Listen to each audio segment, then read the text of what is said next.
ಎಲ್ಲರಿಗೂ ನಮಸ್ಕಾರ. ನಾನು ನಿಮ್ಮ ಪ್ರೊಫೆಸರ್ ಪ್ರಿಯಾಂಕಾ ಕುಲಕರ್ಣಿ. ಇವತ್ತಿನ ಒಂದು ತರಗತಿಯಲ್ಲಿ ನಾವು ಬ್ಯಾಂಕ್ಸ್ ಅಂಡ್ ಫಿನಾನ್ಷಿಯಲ್ ಇನ್ಸ್ಟಿಟ್ಯೂಷನ್ಸ್ ನ 30 ಇಂಪಾರ್ಟೆಂಟ್ ಕ್ವಶನ್ಸ್ ಅನ್ನ ಡಿಸ್ಕಸ್ ಮಾಡಿದ್ದೇವೆ. ಈ ಒಂದು ನಾವು ಸೀರೀಸ್ ಅನ್ನ ಸ್ಟಾರ್ಟ್ ಮಾಡಿದ್ದೇವೆ. ಹೊಸ ಸೀರೀಸ್ ಅನ್ನ ನಿಮಗೆಲ್ಲ ಗೊತ್ತೇ ಇದೆ. ನೀವೆಲ್ಲ ನನ್ನ ಸಬ್ಸ್ಕ್ರೈಬರ್ಸ್ ಆಗಿದ್ರೆ ನಿಮಗೆ ಗೊತ್ತೇ ಇರುತ್ತೆ. ಇಲ್ಲ ಅಂತಂದ್ರೆ ಮೊದಲು ಚಾನೆಲ್ ಅನ್ನು ಸಬ್ಸ್ಕ್ರೈಬ್ ಮಾಡಿ ಬೆಲ್ ಐಕಾನ್ ಅನ್ನು ಕೂಡ ಪ್ರೆಸ್ ಮಾಡಿ. ಅಂದ್ರೆ ನಾನು ಹೊಸ ವಿಡಿಯೋನ ಅಪ್ಲೋಡ್ ಮಾಡಿದಾಗ ನಿಮಗೆ ನೋಟಿಫಿಕೇಶನ್ ಬರುತ್ತೆ. ಓಕೆನಾ?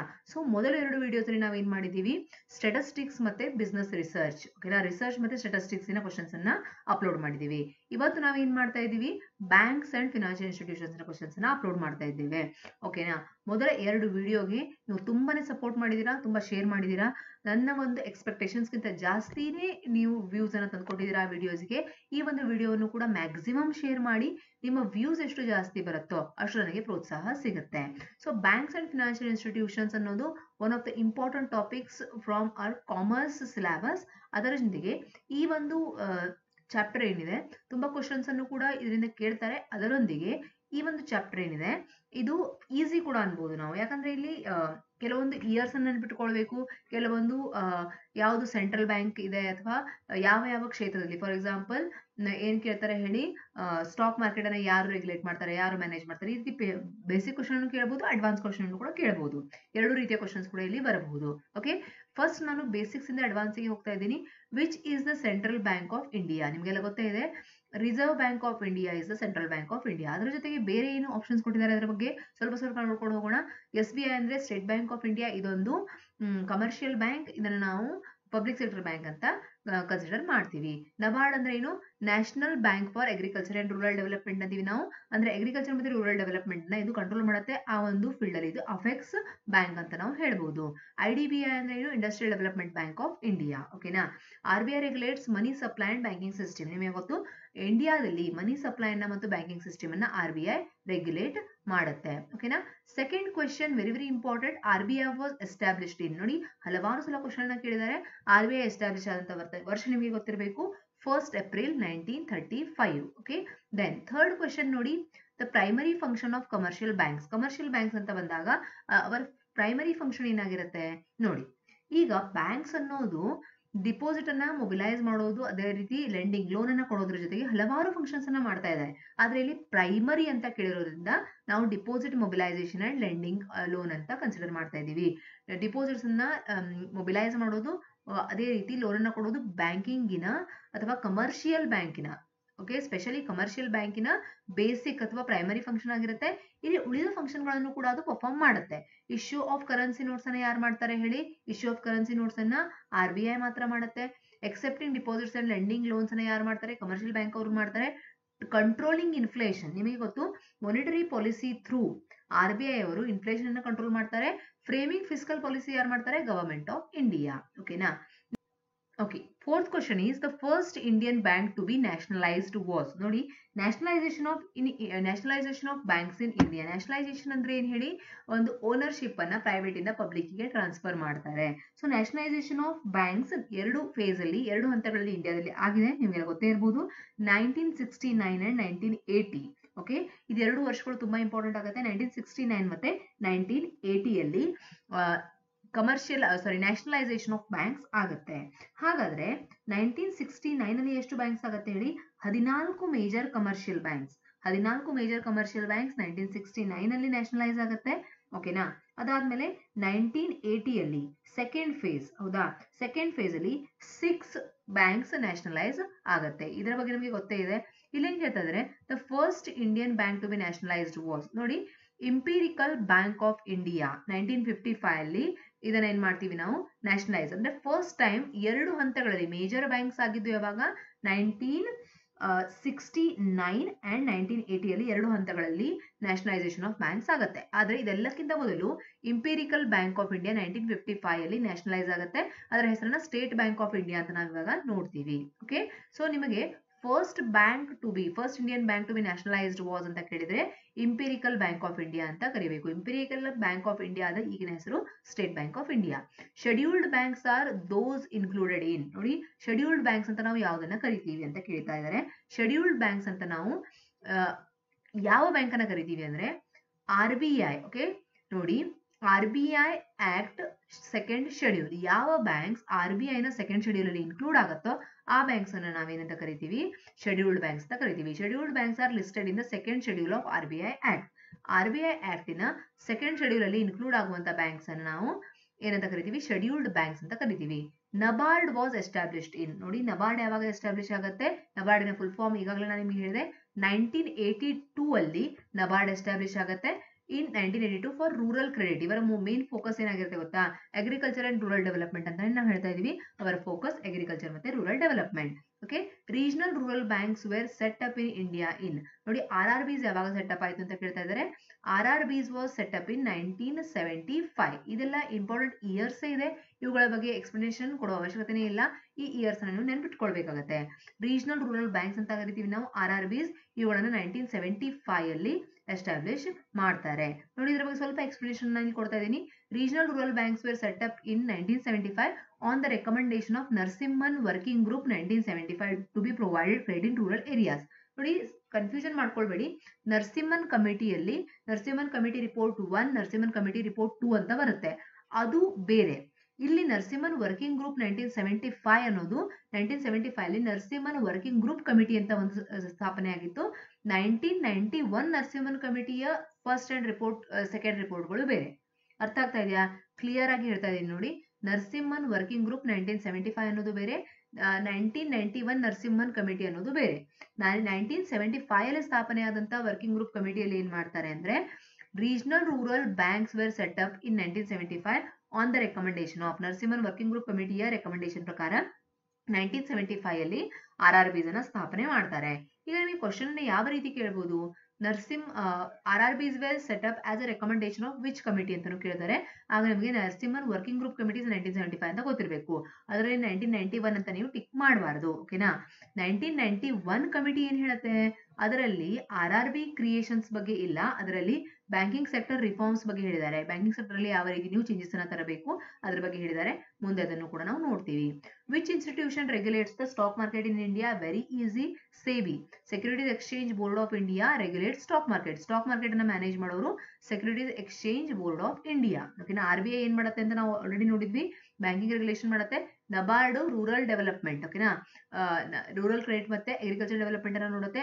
IRDAI ಫುಲ್ ಫಾರ್ಮ್ ಏನು ಅಂತ ನೀವು ಕಮೆಂಟ್ ಬಾಕ್ಸ್ ಅಲ್ಲಿ ತಿಳಿಸಬೇಕು. Okay, then IRDAI full form ಅನ್ನು ನೀವು ಕಮೆಂಟ್ ಬಾಕ್ಸ್ ಅಲ್ಲಿ ತಿಳಿಸಬೇಕು. ಈ ವಿಡಿಯೋವನ್ನ ನೋಡ್ಬೇಕಾದ್ರೆ 8th ಕ್ವಶನ್ ನೀವು ಯಾವಾಗ ನೋಡ್ತಿರ್ತೀರಾ ಆಗ್ಲೇ ನೀವು ಕಮೆಂಟ್ ಮಾಡಬೇಕು, ಮುಂದೆ ಅದರ ಎಕ್ಸ್ಪ್ಲನೇಷನ್ ಬಂದೇ ಬರುತ್ತೆ.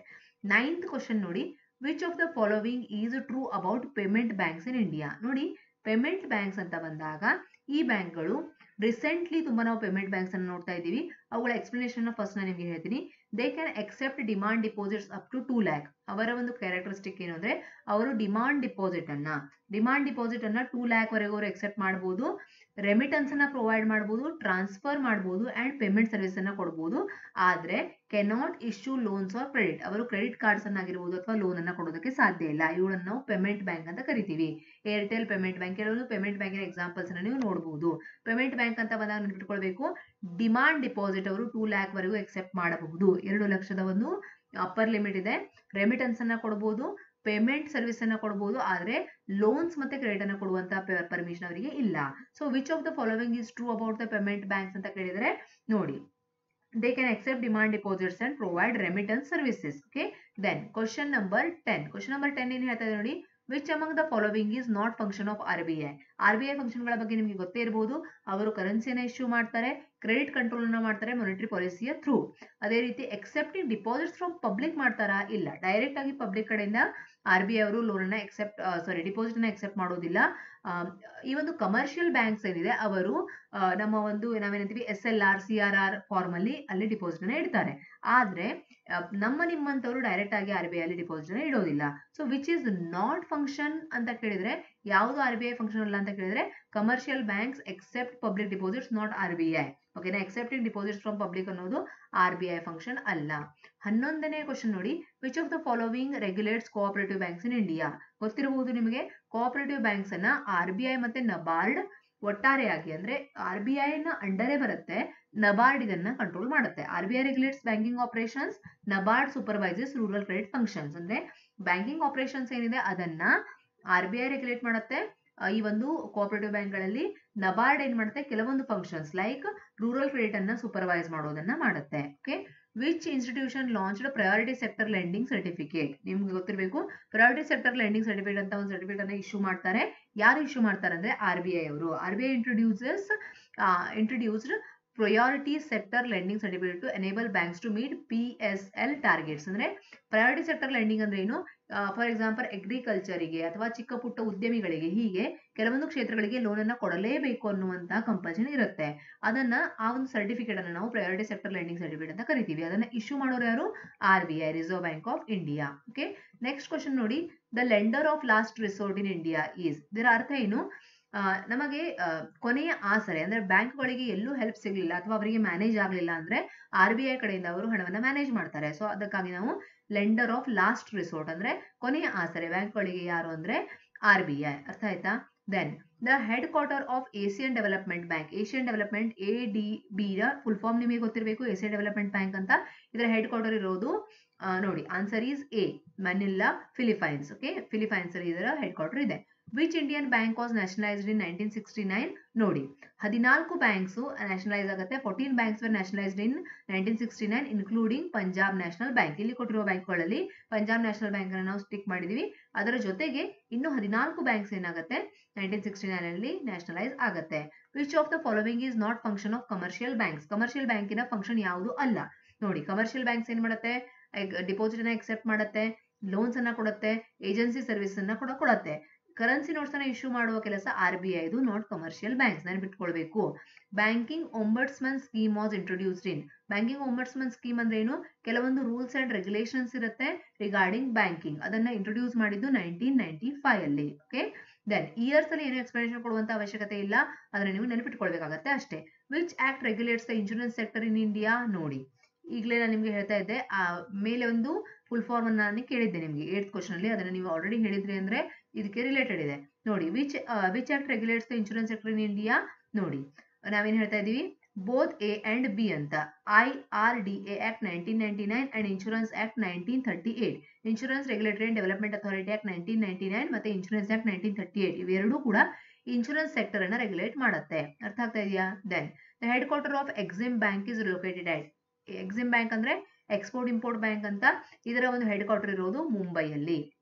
ಓಕೆ, ಎಲ್ಲಕ್ಕೂ ದಿಲ್ಲಿ ಅಂತ ಟಿಕ್ ಮಾಡಿ ಬರಬಾರ್ದು. Which of the following is qualitative credit control majors of RBI? Which of the following is a qualitative credit control major of RBI? RBI ತನ್ನ ಮಾನಿಟರಿ ಪಾಲಿಸಿ ಅಂಡರ್ ಏನ್ ಮಾಡುತ್ತೆ ಹೇಳಿ? ಕ್ವಾಲಿಟೇಟಿವ್ ಕ್ರೆಡಿಟ್ ಕಂಟ್ರೋಲ್ ಮತ್ತೆ quantitative credit control ಅಂತ ಎರಡು ಒಂದು credit control majors ಅನ್ನ ತರುತ್ತೆ. ಇದರ ಅರ್ಥ ಏನು? ನೋಡಿ, ಮನಿ ಸಪ್ಲೈ ಇರುತ್ತೆ. ಓಕೆನಾ? ಮನಿ ಸಪ್ಲೈ ಅನ್ನ ಕಂಟ್ರೋಲ್ ಮಾಡಬೇಕು ಅಂದ್ರೆ ಕ್ರೆಡಿಟ್ ಅನ್ನ ಕಂಟ್ರೋಲ್ ಮಾಡ್ಬೇಕಾಗತ್ತೆ. ಹೌದಾ? ಅಂದ್ರೆ ಬ್ಯಾಂಕ್ಗಳು ಎಷ್ಟು ಸಾಲವನ್ನ ಕೊಡಬಹುದು, ಎಷ್ಟು ಸಾಲವನ್ನು ಕೊಡೋದಕ್ಕೆ ಸಾಧ್ಯ ಇಲ್ಲ ಅನ್ನೋದನ್ನ RBI ಡಿಸೈಡ್ ಮಾಡುತ್ತೆ. ಹೇಗೆ ಅಂದ್ರೆ, ಫಾರ್ ಎಕ್ಸಾಂಪಲ್ ನನ್ನ ಹತ್ರ ಈಗ 100 ರೂಪೀಸ್ ಇದೆ ಅನ್ಕೊಳ್ಳಿ. ಓಕೆನಾ? ನಾನು RBI ಏನ್ ಹೇಳುತ್ತೆ ನನಗೆ, ನೀವು SLR CRR ಈ ರೂಪದಲ್ಲಿ 30%, ಎರಡನ್ನು ಕೂಡಿ 30% ಕಂಪಲ್ಸರಿ ಅನ್ಕೊಳ್ಳಿ. SLR ಎಷ್ಟೋ 22% ಇದೆ, CRR ಒಂದು 3% ಇದೆ, 25% ಆಯ್ತು. ಈ 25% ಅನ್ನ ಬಿಟ್ಟು 75 ರೂಪೀಸ್ ಅನ್ನ ಮಾತ್ರ ನಾನು ಆಸ್ ಅ ಬ್ಯಾಂಕ್ ಜನರಿಗೆ ಲೋನ್ ಕೊಡಬಹುದು. ಓಕೆ, ಇದನ್ನ ಕಂಟ್ರೋಲ್ ಮಾಡೋದು. ಈಗ ಈ 75 ರೂಪೀಸ್ ಅನ್ನ ಇನ್ನೂ ಕಡಿಮೆ ಮಾಡಬೇಕು ಅಂದ್ರೆ RBI ಏನ್ ಮಾಡುತ್ತೆ? ರಿಸರ್ವ್ಸ್ ಅನ್ನ ಜಾಸ್ತಿ ಮಾಡುತ್ತೆ, ಇನ್ನು SLR ಮತ್ತೆ CRR ಅನ್ನ ಜಾಸ್ತಿ ಮಾಡುತ್ತೆ. ಹೀಗೆ ಸಿಂಪಲ್ ಆಗಿ ನೀವು ನೆನಪಿಟ್ಕೊಳ್ಬಹುದು. ಈಗ ಕ್ವಾಲಿಟೇಟಿವ್ ಅಂದ್ರೆ ಏನು? ಅಲ್ಲಿ ಏನಾಗುತ್ತೆ ಅಂದ್ರೆ ಕ್ವಾಲಿಟಿ ಮೇಜರ್ಸ್ ಅನ್ನ ಮಾಡ್ತಾರೆ. ಕ್ವಾಂಟಿಟೇಟಿವ್ ಅಂದ್ರೆ ಏನು? ಅಂದ್ರೆ ಇರುವಂತಹ ಕ್ರೆಡಿಟಿನ ಪ್ರಮಾಣವನ್ನ ಕಡಿಮೆ ಮಾಡೋಕೆ ಟ್ರೈ ಮಾಡ್ತಾರೆ. ಇದರಲ್ಲಿ ಕ್ವಾಲಿಟೇಟಿವ್ ಮತ್ತೆ ಕ್ವಾಂಟಿಟೇಟಿವ್ ಅಂತ ಬಂದಾಗ CRR SLR ನಾನು ಹೇಳಿದ ಹಾಗೆ ಕ್ವಾಂಟಿಟೇಟಿವ್ ಅಲ್ಲಿ ಬರುತ್ತೆ. ಓಕೆನಾ? ಅದೇ ರೀತಿ ಓಪನ್ ಮಾರ್ಕೆಟ್ ಆಪರೇಷನ್ಸ್ ಕೂಡ ಕ್ವಾಂಟಿಟೇಟಿವ್ ಅಲ್ಲಿ ಬರುತ್ತೆ. ಯಾವ್ಯಾವ್ದು ಕ್ವಾಂಟಿಟೇಟಿವ್ ಅಲ್ಲಿ ಬರುತ್ತೆ ಹೇಳಿ? CRR. Okay, cash reserve ratio, ಅದೇ ರೀತಿ ಸ್ಟೇಟರಿ ಲಿಕ್ವಿಡಿಟಿ ರೇಷಿಯೋ. ಇವುಗಳ ಅರ್ಥ ಏನು ನೋಡಿ? ಈಗ ಒಂದು ಬ್ಯಾಂಕ್, ಫಾರ್ ಎಕ್ಸಾಂಪಲ್ SBI ಇದೆ. SBI ಏನ್ ಮಾಡ್ಬೇಕು? ಹಣದ ರೂಪದಲ್ಲಿ, ಅದೇ ರೀತಿ ಲಿಕ್ವಿಡ್ ಅಸೆಟ್ಸ್ ನ ರೂಪದಲ್ಲಿ ಕೆಲವೊಂದು ರಿಸರ್ವ್ಸ್ ಅನ್ನ ಇಡಬೇಕಾಗತ್ತೆ. Statutory liquidity ratio, liquid assets ಅಂದ್ರೆ ಈಸಿಯಾಗಿ ಅದೇನಾಗಬೇಕು? ಕ್ಯಾಶ್ ಆಗಿ ಕನ್ವರ್ಟ್ ಆಗಬೇಕು. ಫಾರ್ ಎಕ್ಸಾಂಪಲ್ ಗವರ್ಮೆಂಟ್ ಸೆಕ್ಯೂರಿಟೀಸ್ ಇರುತ್ತೆ, ಆ ರೀತಿ. ಕ್ಯಾಶ್ ರಿಸರ್ವ್ ರೇಷಿಯೋ ಅಂದ್ರೆ ಏನು ಹೇಳಿ? In form of cash reserves ಅನ್ನ ಇಡಬೇಕಾಗತ್ತೆ. ಇದು ಎರಡು ಎದರಲ್ಲಿ ಬಂತು? ಕ್ವಾಂಟಿಟೇಟಿವ್ ಅಲ್ಲಿ ಬಂತು. ಓಪನ್ ಮಾರ್ಕೆಟ್ ಆಪರೇಷನ್ಸ್ ಅನ್ನು ಕೂಡ ಕ್ವಾಂಟಿಟೇಟಿವ್ ಅಲ್ಲಿ ನಾವು ಕನ್ಸಿಡರ್ ಮಾಡ್ತೀವಿ. Okay, buying and selling of government securities in open market. So rationing of credit ಅಂದ್ರೆ rationing of credit is a qualitative measure. ಇವುಗಳಲ್ಲಿ ಕೊಟ್ಟಿರುವುದರಲ್ಲಿ ರೇಷನಿಂಗ್ ಆಫ್ ಕ್ರೆಡಿಟ್ ಅನ್ನೋದು ಒಂದು ಕ್ವಾಲಿಟೇಟಿವ್ ಮೇಜರ್ ಆಗಿರುತ್ತೆ. ಉಳಿದೆಲ್ಲವೂ ಕ್ವಾಂಟಿಟೇಟಿವ್ ಅಂದ್ರೆ ಕ್ವಾಂಟಿಟಿಯನ್ನ ಕಂಟ್ರೋಲ್ ಮಾಡುತ್ತೆ. Who appoints the governor of RBI? ನೋಡಿ, central government appoints the governor. RBI act 1934 section 8 subsection 4 ಏನ್ ಹೇಳುತ್ತೆ, ಸೆಂಟ್ರಲ್ ಗವರ್ಮೆಂಟ್ ಗವರ್ನರ್ ಅನ್ನ ಅಪಾಯಿಂಟ್ ಮಾಡುತ್ತೆ ಅಂತ. ಇದರಲ್ಲಿ prime minister, finance minister, RBI ಅಂತ ಕೊಟ್ಟಿದ್ದಾರೆ. RBI ಬೋರ್ಡ್ ಅಂತ ಕನ್ಫ್ಯೂಸ್ ಮಾಡ್ಕೊಳ್ಬಹುದು. ಸೆಂಟ್ರಲ್ ಗವರ್ಮೆಂಟಿನ ಒಂದು ರಿಪ್ರೆಸೆಂಟೇಟಿವ್ ಆಗಿ ಪ್ರೈಮ್ ಮಿನಿಸ್ಟರ್ ಅಪಾಯಿಂಟ್ ಮಾಡ್ತಾ ಇರಬಹುದು. ಪ್ರೈಮ್ ಮಿನಿಸ್ಟರೇ ಅಪಾಯಿಂಟ್ ಮಾಡೋದಿಲ್ಲ, ಅವರು he is just a representative of central government. Understood? Then question number 22 ಏನ್ ಹೇಳ್ತಾ ಇದೆ ನೋಡಿ, which of the following is a development bank in India? Development bank ಅಂದ್ರೆ ಏನು? ಅವು ಕಮರ್ಷಿಯಲ್ ಬ್ಯಾಂಕ್ಗಳಿಗಿಂತ ಸ್ವಲ್ಪ ಡಿಫ್ರೆಂಟ್ ಫಂಕ್ಷನ್ ಅನ್ನು ಹೊಂದಿರುತ್ತೆ. ಅವರ ಉದ್ದೇಶ ಏನಾಗಿರುತ್ತೆ ಹೇಳಿ, ಇಂಡಸ್ಟ್ರಿಯಲ್ ಡೆವಲಪ್ಮೆಂಟ್ ಮಾಡೋದು, ಹೌದಾ, ಇಂಡಸ್ಟ್ರಿಯಲ್ ಫಿನಾನ್ಸ್ ಅನ್ನ ಕೊಡೋದು. These are their what functions. So ಇದರಲ್ಲಿ ICICI ಬ್ಯಾಂಕ್ ಏನಿದೆ, ಬಿಫೋರ್ ಕನ್ವರ್ಷನ್, ಅದೇ HDFC ಬ್ಯಾಂಕ್ ಆಗಿರ್ಬೋದು, ಯೆಸ್ ಬ್ಯಾಂಕ್ ಆಗಿರ್ಬೋದು, ಎಕ್ಸಿಸ್ ಬ್ಯಾಂಕ್ ಆಗಿರ್ಬೋದು, ಇವೆಲ್ಲವೂ ಬ್ಯಾಂಕ್ಗಳೇ. ಆದ್ರೆ ICICI ಬ್ಯಾಂಕ್ ಏನಾಗಿತ್ತು ಹೇಳಿ, ಮೊದಲು ಒಂದು ಡೆವಲಪ್ಮೆಂಟ್ ಬ್ಯಾಂಕ್ ಆಗಿತ್ತು. ಡೆವಲಪ್ಮೆಂಟ್ ಬ್ಯಾಂಕ್ ಅಂದ್ರೆ ಏನು, ಅವರ ಉದ್ದೇಶ ಅಂದ್ರೆ ಬ್ಯಾಂಕಿಂಗ್ ಫಂಕ್ಷನ್ ಗಿಂತ ಡಿಫರೆಂಟ್ ಫಂಕ್ಷನ್ಸ್ ನ ಹೊಂದಿರುತ್ತೆ. ಈಗ ಅದು ಬ್ಯಾಂಕ್ ಆಗಿ ಕನ್ವರ್ಟ್ ಆಗಿದೆ, ICICI ಬ್ಯಾಂಕ್ ಆಗಿ ಕನ್ವರ್ಟ್ ಆಗಿದೆ. ಬಟ್ ಅದು ಮೊದಲು ಏನಾಗಿತ್ತು, ಒಂದು ಡೆವಲಪ್ಮೆಂಟ್ ಫಿನಾನ್ಷಿಯಲ್ ಇನ್ಸ್ಟಿಟ್ಯೂಷನ್ಸ್ ಆಗಿತ್ತು. ಓಕೆನಾ, ಡೆವಲಪ್ಮೆಂಟ್ ಫಿನಾನ್ಷಿಯಲ್ ಇನ್ಸ್ಟಿಟ್ಯೂಟ್ ಆಗಿದ್ದು ವರ್ಕ್ ಮಾಡ್ತಾ ಇತ್ತು. ಕಮೆಂಟ್ ಬಾಕ್ಸ್ ಅಲ್ಲಿ ತಿಳಿಸಬೇಕು, ICICI ಬ್ಯಾಂಕ್ ಯಾವ ವರ್ಷ ಬ್ಯಾಂಕ್ ಆಗಿ ಕನ್ವರ್ಟ್ ಆಗುತ್ತೆ ಅಂದ್ರೆ, ನೋಡಿ ಅದೊಂದು ನಾನು ಹೇಳಿದಾಗೆ ಡೆವಲಪ್ಮೆಂಟ್ ಫಿನಾನ್ಷಿಯಲ್ ಇನ್ಸ್ಟಿಟ್ಯೂಟ್ ಆಗಿತ್ತು, ಅದು ಬ್ಯಾಂಕ್ ಆಗಿ ಕಂಪ್ಲೀಟ್ಲಿ ಬ್ಯಾಂಕ್ ಆಗಿ ಕನ್ವರ್ಟ್ ಆಗಿದ್ದು ಯಾವ ವರ್ಷದಲ್ಲಿ ಅಂತ ಹೇಳಬೇಕು. ಸೊ ಇಲ್ಲಿನ ಕ್ವಶನ್ ಕೇಳಿದ್ರೆ, which of the following is a development bank in India before conversion ICICI bank. Okay, then question number 23, in India which institution issues treasury bills. ನೋಡಿ RBI ಏನ್ ಮಾಡುತ್ತೆ, ಗವರ್ಮೆಂಟಿನ ಒಂದು ರಿಪ್ರೆಸೆಂಟೇಟಿವ್ ಆಗಿ, ಓಕೆನಾ, on behalf of government RBI issues treasury bills. Treasury bills in India are issued by Reserve Bank of India on behalf of Government of India. Government of India the ಬದಲಾಗಿ RBI ಅವರು ಇದನ್ನು issue ಮಾಡ್ತಾರೆ. Which is the oldest development financial institution in India. ನಾನು ಹೇಳಿದಾಗ development financial institutions ಅಂದ್ರೆ ಅವುಗಳ ಉದ್ದೇಶ loan ಕೊಡೋದು, ಡಿಪಾಸಿಟ್ಸ್ ಅನ್ನ ಎಕ್ಸೆಪ್ಟ್ ಮಾಡೋದಾಗಿರೋದಿಲ್ಲ. ಕೆಲವೊಂದು ಪ್ರಯಾರಿಟಿ ಸೆಕ್ಟರ್ ಲೆಂಡಿಂಗ್ಸ್ ಅಂದ್ರೆ ಇಂಡಸ್ಟ್ರಿಯಲ್ ಕ್ಷೇತ್ರದಲ್ಲಿ ಡೆವಲಪ್ಮೆಂಟ್ ಅನ್ನ ಮಾಡೋದು ಆಗಿರುತ್ತೆ. ಸೊ ಇಂಡಿಯಾದಲ್ಲಿ industrial finance corporation of India, IFCI ಅಂದ್ರೆ ಏನು, industrial finance corporation of India ಅಂತ 1948 ಅಲ್ಲಿ ಸ್ಥಾಪನೆ ಆಗುತ್ತೆ. ಇದು ಮೊದಲ ಅಂತ ಕೇಳಿದ್ರು, ಫಸ್ಟ್ ಡೆವಲಪ್ಮೆಂಟ್ ಫಿನಾನ್ಷಿಯಲ್ ಇನ್ಸ್ಟಿಟ್ಯೂಷನ್ ಅಂತ ಕೇಳಿ, ಓಲ್ಡೆಸ್ಟ್ ಅಂತ ಕೇಳಿ IFCI. ಓಕೆನಾ, industrial finance corporation of India is the first development financial institution in India. Then question number 25, which of the following is a liability of a commercial bank? ಯಾವುದು commercial ಬ್ಯಾಂಕಿನ liability ಅಂತ consider ಆಗುತ್ತೆ? Liability ಅಂದ್ರೆ ಏನ್ ನೋಡಿ, assets ಮತ್ತೆ liability ಅಂತೀವಿ, ಆ ರೀತಿ. ಇವಾಗ ಬ್ಯಾಂಕ್ ಅಲ್ಲಿ ನೀವು ನಿಮ್ಮ ಒಂದು ಹಣವನ್ನ ಇಟ್ಟಿದ್ದೀರಾ ಅನ್ಕೊಳ್ಳಿ, ಫಿಕ್ಸ್ ಡಿಪಾಸಿಟ್, ಅದು ಬ್ಯಾಂಕಿಗೆ ಲಯಬಿಲಿಟಿ ಆಗುತ್ತೆ. ಅರ್ಥ ಆಗ್ತಾ ಇದೆಯಾ? ನಿಮಗೆ ಅದು ಅಸೆಟ್. ಸೊ ಬ್ಯಾಂಕಿಗೆ ಅಂತ ಕೇಳಿದಾಗ ನೋಡಿ, ಡಿಪಾಸಿಟ್ ಎಕ್ಸೆಪ್ಟೆಡ್ ಯಾವಾಗ್ಲೂ ಬ್ಯಾಂಕಿಗೆ ಲಯಬಿಲಿಟಿ ಆಗುತ್ತೆ, ಕಸ್ಟಮರ್ಸ್ಗೆ ಅದು ಅಸೆಟ್ ಆಗುತ್ತೆ.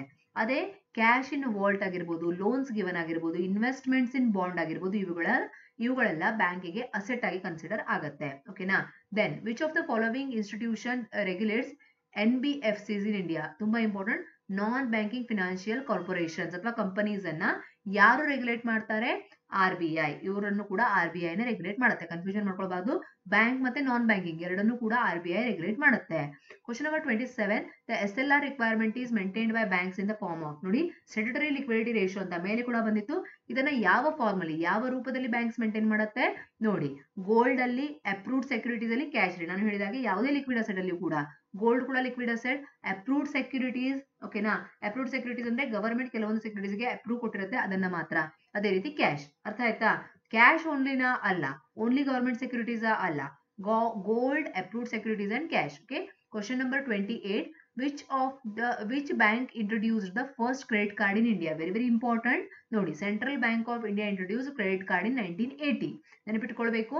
ಓಕೆ, 29th ಕ್ವಶನ್ ನೋಡಿ, which of the following is a qualitative tool for credit control used in RBI? Again ಇಲ್ಲಿ ಕ್ವಾಲಿಟೇಟಿವ್ ಮೆಜರ್ ಅನ್ನ ಕೇಳ್ತಾ ಇದ್ದಾರೆ. ಮಾರಲ್ ಸುಯೇಷನ್ ನೋಡಿ, cash reserve ratio, statutory liquidity ratio, repo rate, ಇವೆಲ್ಲ ಏನಾಗಿರುತ್ತೆ? ಕ್ವಾಂಟಿಟೇಟಿವ್ ಆಗಿರುತ್ತೆ. ಓಕೆ, ಮಾರಲ್ ಸುಯೇಷನ್ ಅಂದ್ರೆ ಏನು? ಇದು ಕ್ವಾಲಿಟಿಯನ್ನ ಕಂಟ್ರೋಲ್ ಮಾಡುತ್ತೆ. ಕ್ವಾಲಿಟಿಯನ್ನ ಹೇಗೆ ಕಂಟ್ರೋಲ್ ಮಾಡುತ್ತೆ? Moral suasion is the qualitative credit control tool where RBI pursues banks to follow certain credit policies without legal compulsion. ಅಂದ್ರೆ legal compulsion ಇದೆ. ಫಾರ್ ಎಕ್ಸಾಂಪಲ್, ಇವಾಗ SLR ಅಂದ್ರೆ ಏನು? Statutory liquidity ratio. ಇದು RBI ಕಡೆಯಿಂದ ಕಂಪಲ್ಷನ್ ಇದೆ. CRR compulsory ಇದೆ. ಇದನ್ನ ಬಿಟ್ಟು ಬ್ಯಾಂಕು ತನಗೆ ತಾನೇ ಕೆಲವೊಂದು ಮಾರಲ್ಸ್ ಅನ್ನ ಅಥವಾ ಕೆಲವೊಂದು ಇಥಿಕ್ಸ್ ಅನ್ನ ಹಾಕೊಳ್ಬೇಕು, ಅದನ್ನ ನಾವು ಮಾರಲ್ ಸುಯೇಷನ್ ಅಂತ ಕರಿತೀವಿ. ಓಕೆನಾ? ಸೊ ಆರ್ ಬಿ ಐ ಹೇಳುತ್ತೆ ಮಾರಲ್ ಸುಯೇಷನ್ ಬಗ್ಗೆ. ಇದನ್ನ ನಾವು ಕ್ವಾಲಿಟೇಟಿವ್, ಅದರಿಂದ ಏನಾಗುತ್ತೆ, ಬ್ಯಾಂಕಿನ ಆಪರೇಷನ್ ಕ್ವಾಲಿಟಿ ಇಂಪ್ರೂವ್ ಆಗುತ್ತೆ. ಅರ್ಥ ಆಗ್ತಾ ಇದೆಯಾ? Then question number 30, this is the last question of this particular video. Which committee recommended the setting of regional rural banks? ನೋಡಿ ಅಗೇನ್ ಇಲ್ಲಿ ಬಂತು, ಅಲ್ಲಿ ಮೇಲೆ ಏನ್ ಕೇಳಿದ್ವಿ ನಾವು, ಯಾವಾಗ ಸೆಟಪ್ ಆಯ್ತು ಅಂತ 1975 ಅಂತ ಹೇಳಿದಾರೆ ನಿಮ್ಗೆ. ಅದನ್ನೇ ತಿರುಚು ಮುರುಚಾಗಿ ಕ್ವಶನ್ ಕೇಳಿದ್ದಾರೆ. ನರಸಿಂಹನ್ ವರ್ಕಿಂಗ್ ಗ್ರೂಪ್ ಕಮಿಟಿ, ಯಾವ ಕಮಿಟಿ ಹೇಳುತ್ತೆ ಆರ್ ಆರ್ ಬಿ ಸ್ಥಾಪನೆಯನ್ನ? Narasimhan working group committee constituted by government of India recommended the creation of RRBs to bridge the gap between commercial banks and cooperative banks and rural credit delivery. ಅಂದ್ರೆ already commercial banks ಇತ್ತು, cooperative banks ಕೂಡ ಇತ್ತು, ಆದ್ರೆ ಅವರಿಬ್ಬರ ಮಧ್ಯೆ ಒಂದು gap create ಇದೆ, ಅವರಿಬ್ಬರ ಮಧ್ಯೆ ಸರ್ವಿಸ್ ಸಿಗದೇ ಇರುವಂತಹ ಒಂದು ಗ್ರೂಪ್ ಇದೆ, ಅದು ಅಂದ್ರೆ ರೀಜನಲ್ ರೂರಲ್. ಹೌದಾ? Regional rural areas. Regional rural ಏರಿಯಾಸ್ಗೆ ಕ್ರೆಡಿಟ್ ಅನ್ನು ಕೊಡಬೇಕು ಅನ್ನೋ ದೃಷ್ಟಿಯಿಂದ 1975ರಲ್ಲಿ ನರಸಿಂಹನ್ ವರ್ಕಿಂಗ್ ಗ್ರೂಪ್ ಕಮಿಟಿ 75ರಲ್ಲಿ RRBs ಸ್ಥಾಪನೆಯನ್ನ ರೆಕಮೆಂಡ್ ಮಾಡುತ್ತೆ. ಅರ್ಥ ಆಯ್ತಾ? These are the 30 important questions. ಕೊನೆಯವರೆಗೂ ವಿಡಿಯೋನ ನೀವು ನೋಡ್ತಾ ಇದ್ದೀರಾ ಅಂದ್ರೆ you are really serious about your preparations, and please share these videos with your friends with whom you are preparing. ಹೌದಾ? ನೀವು ಯಾರ ಜೊತೆ ಪ್ರಿಪೇರ್ ಮಾಡ್ತಾ ಇದ್ದೀರಾ, ಅದೇ ರೀತಿ ನಿಮ್ಮ ಎಲ್ಲ ಗ್ರೂಪ್ಸ್ ಅಲ್ಲಿಯೂ ಎಲ್ಲ ಫ್ರೆಂಡ್ಸಿಗೂ ಈ ವಿಡಿಯೋನ ಆದಷ್ಟು ಶೇರ್ ಮಾಡಿ. ಈ ವಿಡಿಯೋದಿಂದ ನಿಮಗೆ ಖಂಡಿತ ಹೆಲ್ಪ್ ಆಗುತ್ತೆ ಅಂತ ನಾನು ನಂಬಿದ್ದೀನಿ. ಓಕೆನಾ? ಮುಂದಿನ ವಿಡಿಯೋದಲ್ಲಿ ಮತ್ತಷ್ಟು ಕ್ವಶನ್ ಒಂದಿಗೆ ಮತ್ತೊಂದು ಟಾಪಿಕ್ ಒಂದಿಗೆ ಮೀಟ್ ಆಗೋಣ. ಧನ್ಯವಾದಗಳು.